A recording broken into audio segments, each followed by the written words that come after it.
আমি সেদিন ঘটনাস্থলে ছিলাম। আবু সাঈদের যেখানে হত্যা করে তার কিছু দূরেই ছিলাম এবং আমি আমার চোখের সামনে দেখেছি আমির আলী এবং কনস্টেবল সুজনচন্দ্র রায় আমার বাইকে বুক বরাবর গুলি করে। প্রথমে সে পড়ে গেলেও সে আবার বুক চেতিয়ে দাঁড়িয়ে যায়, কিন্তু তারপরে তার উপরে গুলি চলতে থাকে। এক পর্যায়ে সে সহ্য করতে না পেরে ডিভাইডারের পিছনে গিয়ে পড়ে যায়, তখন আয়ান তাকে উদ্ধার করে। আজকে আমি ট্রাইব্যুনালে উপস্থিত হয়ে আমি আমার সাক্ষ্য প্রদান করি।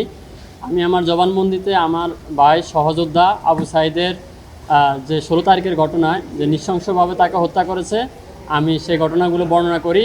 এই ঘটনার সাথে যারা জড়িত ছিল, সাবেক ফ্যাসিস্ট হাসিনা সরকার এবং তাদের যারা মন্ত্রীরা ছিল তাদের নাম উল্লেখ করেছি এবং বিশ্ববিদ্যালয়ের প্রশাসন, বিশ্ববিদ্যালয়ের শিক্ষক মশিউর রহমান, আসাদ মণ্ডল সহ বিশ্ববিদ্যালয়ে যারা আওয়ামী মতাদর্শী যারা কর্মকর্তা কর্মচারী ছিল, যারা এই হত্যার সাথে জড়িত ছিল, পুলিশ বাহিনীর যারা ঊর্ধ্বতন কর্মকর্তা, ডিসি মনিরুজ্জামান, তারপরে হচ্ছে শাহনুর আলম পাটোয়ারি, আবু মারুফ, এসি আরিফুজ্জামানি, তারপরে হচ্ছে ওসি রবিউল ইসলাম। সব মশার বিরুদ্ধে সুরক্ষা দিতে এলো বসুন্ধরা এক্সট্রিম অ্যারোসল, মশার বিরুদ্ধে এক্সট্রিম সুরক্ষা।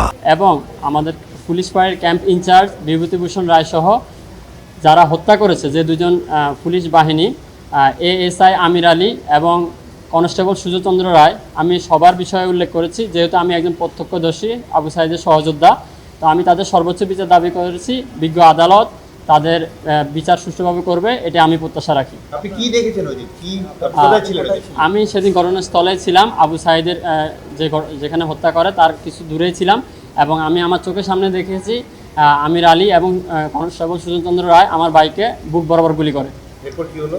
এবং তখন প্রথমে সে পড়ে গেলেও সে আবার বুক চেতিয়ে দাঁড়িয়ে যায়, কিন্তু তারপরে তার উপরে গুলি চলতে থাকে। এক পর্যায়ে সে সহ্য করতে না পেরে ডিভাইডারের পিছনে গিয়ে পড়ে যায়, তখন আয়ান তাকে উদ্ধার করে। আমি আমার জবানবন্দি বিজ্ঞ আদালতে দিয়েছি, সেখানে তারা সব কিছু পর্যালোচনা করবে। এজ এ শিক্ষার্থী হিসাবে আমি মনে করি বিশ্ববিদ্যালয় প্রশাসন যেহেতু দায়িত্ব ছিল, তো আমি তাদের মনে করি দায়িত্ব অবহেলা ছিল, এজন্য আমি তাদের বিচার দাবি করেছি।